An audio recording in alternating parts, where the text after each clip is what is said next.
여러분 안녕하세요. 김지용 목사입니다. 오늘은 오래된 복음주의의 2장 스펄전과 진정한 회심이라는 챕터를 간략하게 좀 보도록 하겠습니다. 가운데 왼쪽에 보이시는 이 그림이 바로 이 책의 우리말 책의 표지입니다.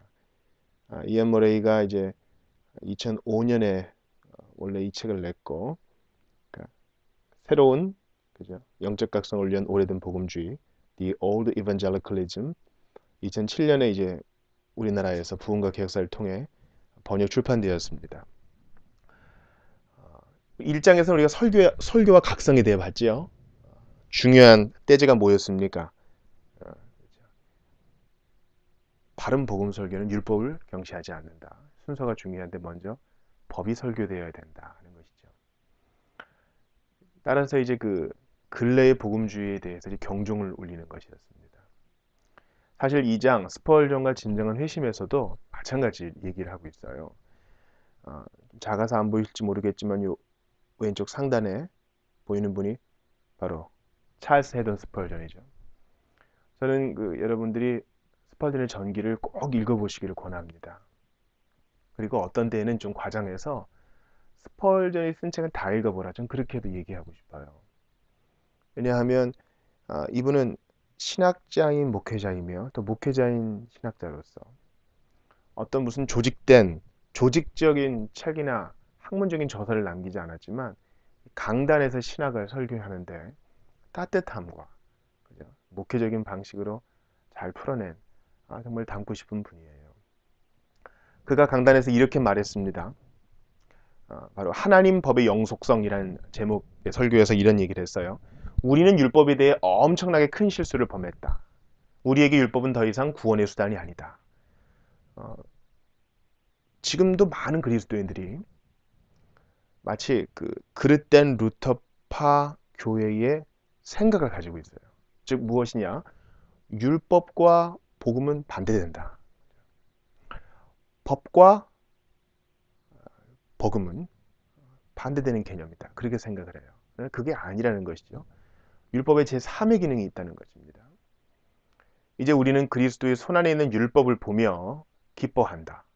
우리는 누구예요? 구원받은 자, 회심을 경험한 자를 말해요. 그리고 모든 것에서 주님에게 순종하기를 갈망한다. 그러니까 여기서도 이제 율법의 기능에 대해서 얘기하는 것입니다. 이게 얼마나 오용되고 있는지 이안 머리가 문제를 절감해서 스펄전을 예로 들어 그의 사역에 기대어서 여기서 설명합니다. 자, 우리 2장을 간략하게 상고하기 전에 기도하겠습니다. 하나님 아버지께서 저희에게 귀한 기회를 주시니 감사합니다. 진리에 대한 열정을 주시니 감사합니다. 그리고 혼탁한 세대 속에서 바른 것을 알게 하시고 또 지켜 행하게 하시니 감사와 찬양을 드립니다. 아는 것으로 그치지 말게 하시고 도전받고 또 자극받은 것을 구체적으로 실천하여 열매를 맺게 하시고 주께 영광도 돌리게 하여 주시옵소서. 하나님의 법 앞에 찔림이 있었으나 이제 그리스도께서 치료하셔서 이제 하나님의 법을 지키고 그것을 묵상하는 것을 즐겨 행하는 저희들이 다 되게 하옵소서. 고난 중에 있는 성도, 배도의 유혹 가운데 있는 성도들 한 가지로 지켜 보호하여 주실 것을 믿사오며 예수님 이름으로 기도합니다. 아멘. 자, 스펄전의 회심에 대해 보죠. 1850년 1월 6일에 그가 늘 가던 교회가 있었습니다. 그런데 눈이 너무 많이 와가지고요. Primitive Methodist Church에 갔어요. 우리 지난 시간에 그죠? 부스가 구세군의 창시자 부스도 바로 Primitive 그죠? Wesleyan, Primitive Methodist 웨슬리의 처음 가르침으로 돌아가려고 하는 그 교회에서 영향을 받았다 했죠. 스펄전도 거기에 갔습니다. 그런데 이제 눈이 너무 많이 왔기 때문에 예정된 설교자도 오지 못해서 한 이름 모를 설교자, 한 성도 중에 한 명이 설교를 한 것이죠. 이사야 45장 22절이죠. 온 땅아, 그죠? 여호와를 바라보라. 구원을 얻으리라. 온 땅아, 온 땅의 끝아 여호와를 앙망하라. 그리하면 구원을 얻으리라. 그때 이제 이 설교자가 레파토리가 다 떨어지니까 이렇게 얘기했어요. 젊은이여 예수 그리스도를 바라보시오. 그대가 그리스도를 바라볼 때 비로소 살 수 있습니다. 바라보시오, 바라보시오, 바라보시오 외쳤다 하죠. 이때 이제 즉시 스펄전이 회심을 경험했습니다. 스펄전의 이런 회심은요, 단번에 일어난 것이 아니라 이미 그 전에 그가 아주 깊은 죄에 대한 이 두려움과 또 괴로움이 있었어요. 15세 소년은 그냥 어린애가 아니었습니다. 우리나라로 따지면 그냥 중3 되겠지만은 이미 그 나이에도 죄로 인한 큰 괴로움이 있을 수 있다는 것이죠. 그것이 그에게 어떻게 해결되었느냐? 바로 이 사건을 통해서. 복음 전도자의 최대의 관심은 바로 회심입니다. 그는 이것을 위해 산다고 머리는 말합니다. 인간은 회심에서 능동적인 역할을 수행합니다. 이게 아주 중요한 부분이에요. 그러니까 회심은 하나님의 일이죠. 그런데 그저 수동적으로 그냥 당하고만 있는 게 아니에요. 이게 중요한 겁니다. 나중에 이 거듭남을 설명하는 부분에서 이것을 이해하게 되실 텐데 이 말뜻을 잘 이해하셔야 됩니다. 헷갈리지 마셔야 돼요. 인간은 회심에서 능동적 역할을 수행한다 함은 회심의 열쇠가 인간에게 있다는 말이 아니라 인간의 역할이 배제되지 않는다는 걸 말해요. 왼쪽에 보면은 피터 마스터스 목사님 있죠. 지금 이제 스펄전이 이제 건축한 메트로폴리탄 타버너클의 목회자예요. 이제 잘못된 신학의 영향으로 스펄전의 목회, 그 이후 목회가 많이 사그라들었는데 이분이 많이 일으켰습니다. 그래서 뭐 주일에 매전 매식 안 하기 위해서 다 도시락을 싸가지고 오고요. 또 제가 전해 들은 바에 따르면 주일 예배 후에 공원으로 가고 버스 정류장으로 가고 성도들이 또 전도도 열심히 한다고 합니다. 피터 마스터스는요, 이른바 리포먼드 회심론에 있어서 조금 좀 다른 면이 있어요. 예를 들면 거듭남을 하나의 행위가 아닌 인간이 동참할 여지가 있는 과정으로 다루기를 원한다는 것이죠. 이 동참과 능동의 차이가 뭔가 이렇게 물으실 분이 있어요. 그러니까 우리의 바른 관점은 뭐예요? 하나님이 모든 주도권을 주시지만 사람이 배제되지 않는다는 것이고, 피터 마스터스는 뭐예요? 단번에 사건이 아닌 어떤 긴 과정 안에서 사람이 참여한다. 이걸 얘기하고 있어요. 그런 면에서 이 책에서는 피터 마스터스와 본래의 청교도들, 오래된 복음주의 안에서의 관점이 그렇게 일치하지는 않는다. 그렇게 말하는 거죠. 이 한마디는 어떻게 얘기하냐면 거듭남에서 동참하는 영역을 찾으려고 하는 것은 그 의미를 바꾸려고 한다. 바꾸려고 하는 것이다. 이렇게 좀 우려를 표명해요. 그러니까 피터 마스터스의 책을 처음에 부흥과 개혁사에서 냈어요. 근데 지금은 내지 않습니다. 그 이유는 회심과 거듭남에 있어서 전통적인 우리의 견해가 좀 다르기 때문이에요. 그러나 피터 마스터스가 이단적인 견해를 가르치는 것은 아니고 아디아포라의 문제라고 할 수도 있겠어요. 어찌 보면 큰 문제지만 그럼에도 우리의 형제입니다. 우리는 믿는다. 그래서 우리는 거듭난다. 이게 근래의 복음주의의 외침이죠. 당신이 믿었습니까? 감정이 어떠하든 당신은 거듭난 것입니다. 맞는 말이에요. 그러나 이것이 죄 속에 있는 인간의 상태를 온전하게 설명하지는 못합니다. 자, 먼저 거듭남은 내밀한 원인을 제공합니다. 제가 아주 좋아하는 비유인데 씨가 땅에 심겼어요. 이 씨 자체로 생명이 있는 것입니다. 이게 원인이에요. 그 다음에 회심은 그 결과예요. 최초의 공식적이고 명백한 결과로서. 그러니까 떡잎이 땅을 뚫고 퍽 나온 겁니다. 성품 안에 하나의 커다란 변화를 만들어내는 거예요. 그러니까 회심은 그것을 경험할 수 있다는 것에 큰 차이가 있죠. 거듭남은 바람이 어디서 불어서 어디로 가는지 네가 알지 못한다. 예수님 말씀하신 것처럼 지각하지 못하는 경우가 많아요. 그러나 회심은 분명한 지각을 동반한다는 것이죠. 거듭남과 회심이 같은 경우가 있어요. 거듭났지만 잘 모르다가 나중에 회심이 일어나는 경우도 있어요. 그러니까 이 책의 결론부에서, 즉 2장의 결론부에서 이한머리는 이것이 매우 다양하기 때문에 우리는 아주 유연한 접근을 해야 된다. 그것을 말하는 것이죠. 그럼에도 불구하고 회심이 반드시 있어야 된다. 이것이 바로 2장의 중요한 포인트예요. 그리스도에 대해 생각하기 전에 먼저 스스로에 대해 절망해야 한다. 이것이 바로 2장의 떼제입니다. 제가 이것을 좀 정리하기 전에 기독교 강요 이제 읽기에서 특별히 이제 1장 하나님을 아는 지식과 우리 자신을 아는 지식은 서로 연결되어 있음. 이것을 보면서 밑줄을 그어놓은 게 있어요. 한번 들어보세요. 사실 먼저 칼빈의 얘기입니다. 우리 자신에 대해 불쾌하게 여기게 되지 않고서는 하나님을 진지하게 사모할 수가 없는 것이다. 여러분 이게 칼빈의 주장이에요. 우리 자신에 대해 먼저 불쾌하게 여기고 절망해야 선하신 하나님을 붙들 수 있다는 거예요. 그런데 근래의 복음주의, 그러니까 19세기, 20세기의 복음주의의 맹점은 무엇입니까? 그저 믿으십시오. 그러니까 인간의 절망을 너무 가볍게 생각한 것이에요. 교회에서 특별히 복음 전도에서 너무 부정적인 얘기 하지 말자라는 것이죠. 제가 스펄전이 한 이 이야기가 너무 좋아서 그대로 옮깁니다. 그의 말을 들어보시죠. 내 마음은 무수히 많은 잡초로 덮여있는 휴한지였다. 노는 땅. 그러나 어느 날 위대한 농부가 찾아왔다. 위대한 농부 누구예요? 하나님. 그는 내 영혼을 기경하기 시작했다. 10마리의 흑마가 그와 한 팀을 이루고 있었다. 그분은 날카로운 쟁기를 사용하셨다. 그러니까 아프겠죠. 이 휴한지는 내 마음이고 10마리의 흑마는 10계명이고 그 농부는 하나님이신데 날카로운 쟁기로 굳어있는 땅을 기경하니까 아픔이 있겠죠. 절망이 있을 거예요. 쟁기는 깊은 고랑을 만들었다. 10마리의 흑마는 바로 10계명이었다. 그리고 하나님의 의는 쟁기처럼 내 영혼을 갈기갈기 찢어놓았다. 나는 심판받았고 파멸당했으며 파괴되었다. 그리고 타락하고 무능력하며 소망 없는 자였다. 나는 지옥이 내 앞에 있다고 생각했다. 나는 기도했다. 그러나 평안의 응답을 찾을 수 없었다. 내 내면은 오랫동안 그런 어둠 속에 빠져 있었다. 근데 나중에 번연의 회심에 대해서도 우리가 좀 배우게 될 거예요. 번연도 이런 것을 경험했어요. 땅이 내게 입을 벌리고 있는 것 같았다. 그런 고백을 하죠. 여러분 이것이 바로 정신착란이 아닙니다. 죄에 대한 깊은 고민.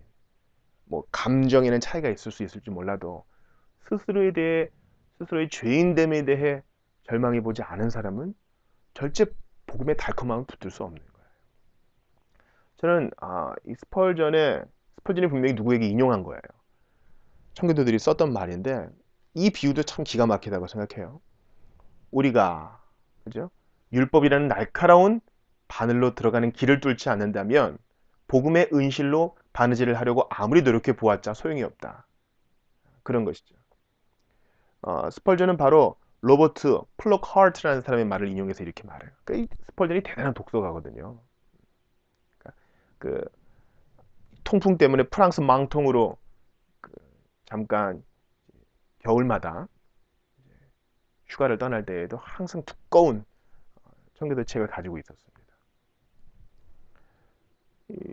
바느질을 잘 하려면 먼저 길을 뚫어 놓아야 되는데 그 길을 뚫는 게 먼저 율법이고 그 다음에 복음의 은실이 들어간다는 거죠. 기가 막혀요. 로마서 7장 12절을 잘 보세요. 이로보건대 율법도 거룩하고 계명도 거룩하고 의로움에 선하도다. 뭐예요? 바울은 성령의 감동을 입어 법과 계명이 같은 말이에요. 하나님의 법이 절대 악하지 않다. 이것은 선한 것이다 말합니다. 율법은 모든 죄인의 마음속에 있는 연결고리와 같기 때문에 머리는 당연히 불신자에게도 믿지 않는 자에게도 율법 설교를 해야 된다고 말해요. 여러분 그 마가복음 6장 18절에서 요한이 뭐라 그래요? 헤롯에게 동생의 아내를 취한 것은 옳지 않다. 분명히 율법 설교를 하죠. 누가복음 10장 28절에도 우리 자비교회 누가복음 강의에서도 했죠. 한 율법사가 어떻게 영생을 얻겠습니까? 하니까 주님이 먼저 반문하시고 그가 십계명을 잘 요약하니까 주님이 뭐라 그러셨어요? 이를 행하라. 그러면 살리라. 행하라. 법을 설교하시죠. 사도행전 24장 25절은 우리 이한머리가 자주 인용하는 구절이에요. 바로 바울이 벨릭스에게 의와 절제, 장차 오는 심판, 하나님의 법을 설교하니까 벨릭스가 두려워했다 그랬어요. 여러분은 자신의 고통스러운 생각과 잔인한 절망 속에서 안전함을 발견하기를 소망하지 말아야 한다. 이건 또 다른 문제죠. 스펄전이 왜 이런 얘기를 해요? 그래. 고통이 있어야 돼. 죄에 대해 절망해야 돼. 근데 그거 자체로 안심하지 말아야 된다 그래요. 믿지 않는다면 여러분은 결코 믿음 안에서 온전히 설 수 없기 때문이다. 이렇게 말합니다. 그 이제 구도자에게 전하는 조언이라는 책에서 스펄전이 이렇게 말해요. 대단한 거예요, 여러분. 균형이 있어요, 스펄전에게는요. 스펄전이 완벽한 사람은 아니지만 대학을 나온 사람도 아니지만 그 스스로의 공부와 또한 청교도 서적의 탐독을 통해서 아주 균형 잡힌 신학을 전개하고 있는 거예요. 클레멘트 리드, 그러니까 C.R. 보헨이라는 사람이 이런 얘기를 했어요. 소생한 죄인은 언제나 처음에는 복음과 회개, 믿음의 조건에 따르려고 단호히 싸운다. 그러니까 이 사람도 이른바 이제 19세기 이제 활약한 사람이죠. 미국에서요. 어, 소생한 죄인은 언제나 처음에는 복음과 회개, 믿음의 조건에 따르려고 단호히 싸운다. 그죠? 행동을 하려 그래요. 그러나 스스로를 구원하기 위해 노력할수록 이게 중요해요. 해볼수록 자신의 눈이 보이지 않고 마음이 굳어버렸다는 것을 깨달을 뿐이다. 이게 십계명의 율법의 기능이죠. 뭡니까? 아니, 절대 이 거울로 내 죄를 봤는데, 내 더러움을 봤는데 이것으로는 내 때를 씻을 수 없는 거예요. 오직 영생수 대신 그리스도 그 보혈로 씻을 수밖에 없는 거죠. 즉 자신이 무능한 죄인이라는 것을 깨닫는다. 즉 무능함을 깨닫는 것은 안 되고 그리스도께 달려가야 된다는 것입니다. 이 C.R. 보헨은요, 머리가 종종 인용하는 그 부흥주의에서도 이 저자를 다뤄요. 여러분이 스스로 무능하다는 것을 느낄 때 우리는 여러분에 대해 소망을 가질 수 있다. 이제 믿으면 되는 거니까요. 무능을 먼저 깨달아야 그죠? 무능을 해결해 줄 수 있는 그리스도를 발견할 수 있는 거죠. 이제 이 거듭남과 회심의 관계에 대해 봅니다. 거듭남은 우리의 의식 아래에 있는 내면의 삶에서 일어난다. 그렇죠? 심겨진 씨앗이에요. 의식 아래에 있기 때문에 느끼지 못할 수 있어요. 스펄전이 이렇게 말합니다. 나는 은혜로운 생각의 씨앗이 언제 처음으로 당신 안에 뿌려졌는지, 언제 처음으로 당신이 하나님을 향해 살아나게 되었는지 당신이 알 수 있다고 생각하지 않는다.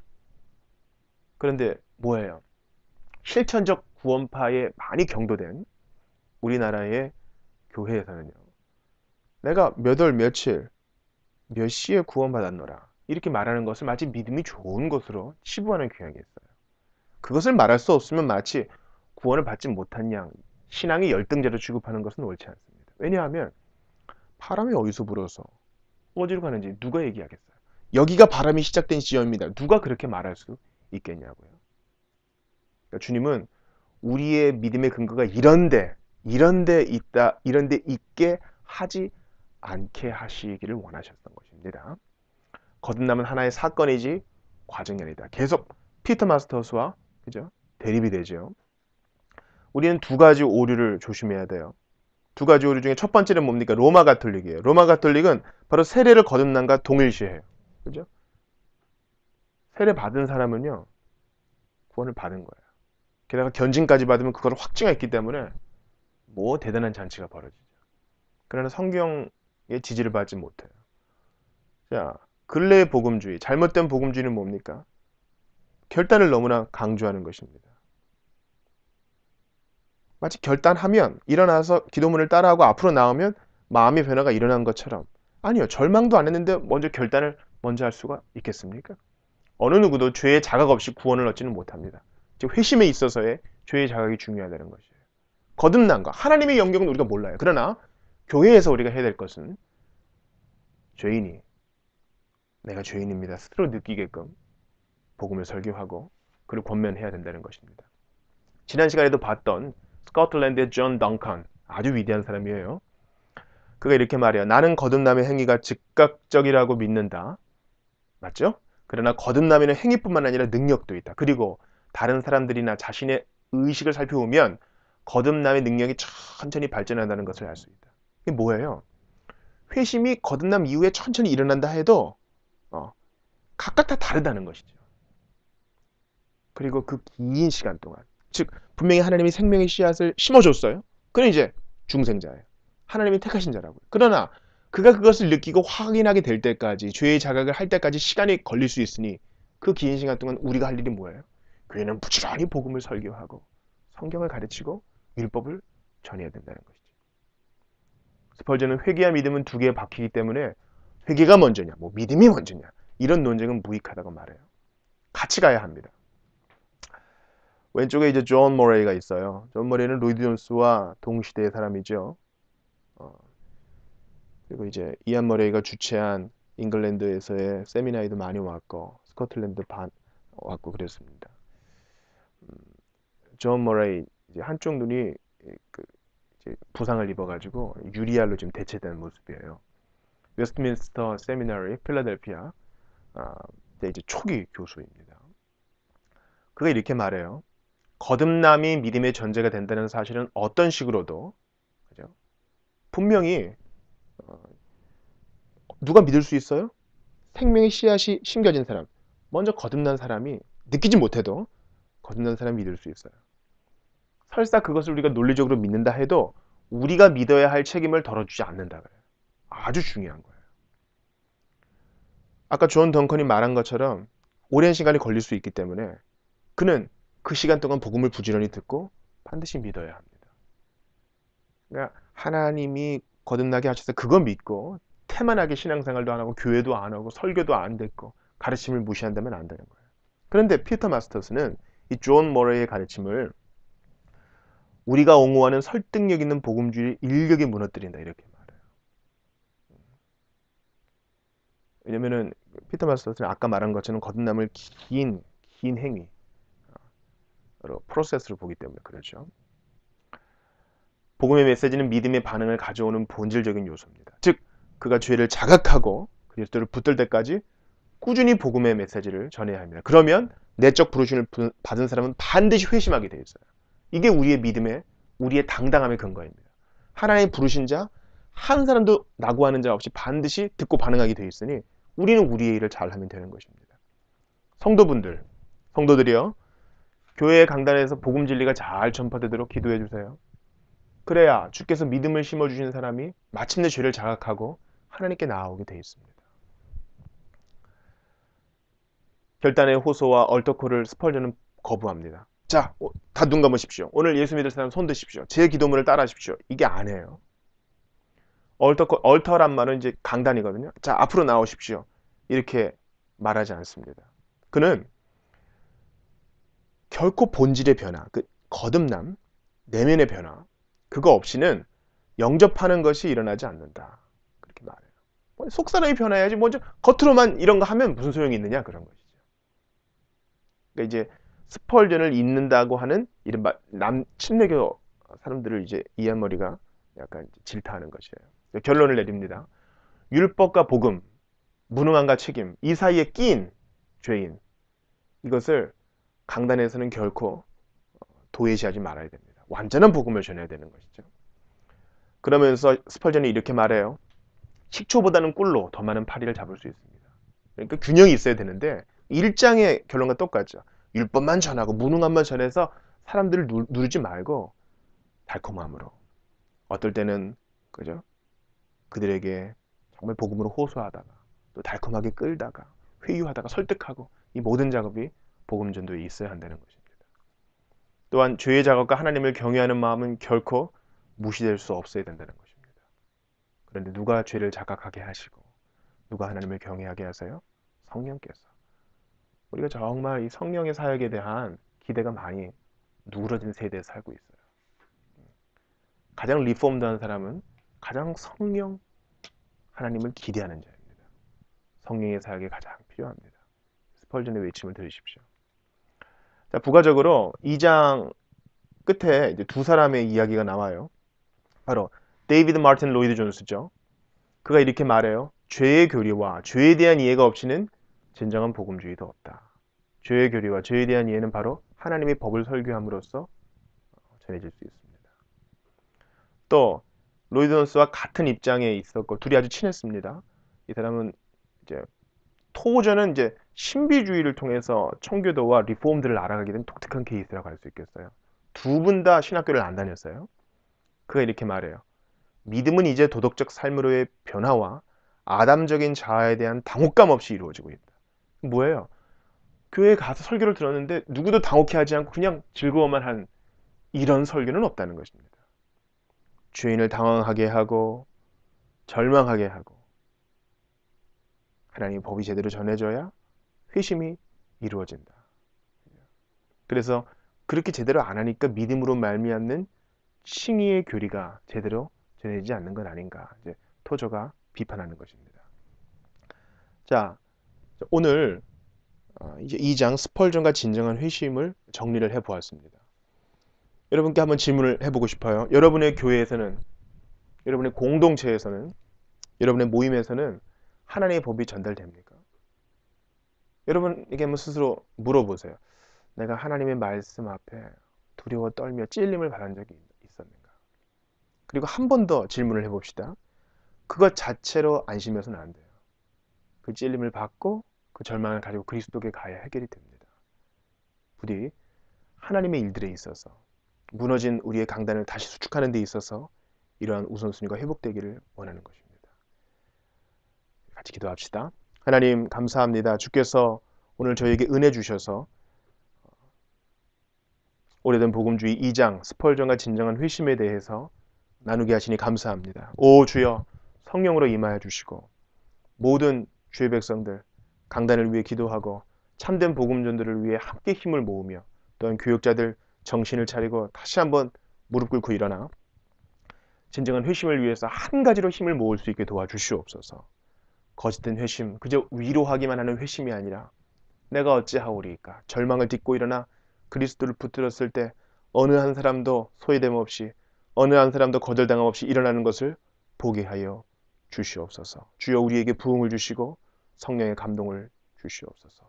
모든 주의 백성들 한 가지로 위로해 주실 줄 믿고 살아서나 죽어서나 우리의 유일한 위로자가 되시는 예수님 이름으로 기도합니다.